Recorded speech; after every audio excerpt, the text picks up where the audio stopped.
generically speaking, this offense more just to kind of close out on the offense a little bit. I think this offense has a pretty significant chip on their shoulder.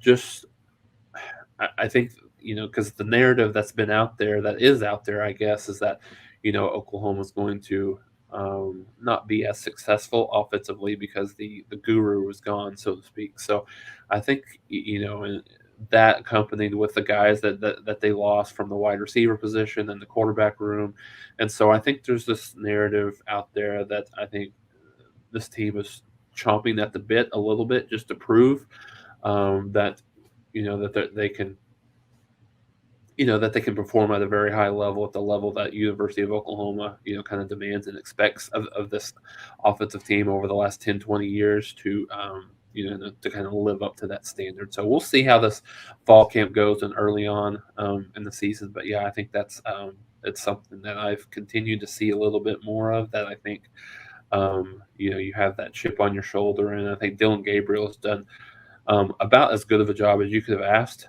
of a kid coming in.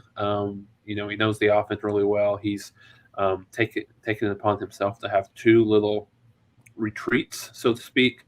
One was kind of really more of skill position, and then he recently had another one with the offensive linemen and things like that. So he's done a lot of good things from a leadership perspective going in, and then he's a kid that you hear that is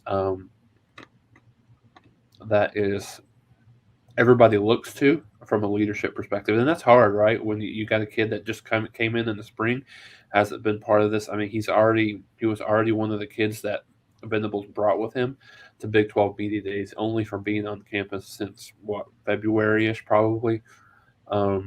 So not even 6 months in the program, and you've earned that respect within your team. You've earned that respect, within the locker room and the coaching staff and things like that. So, so I think those are all going to be certainly good things as fall camp gets rolling around.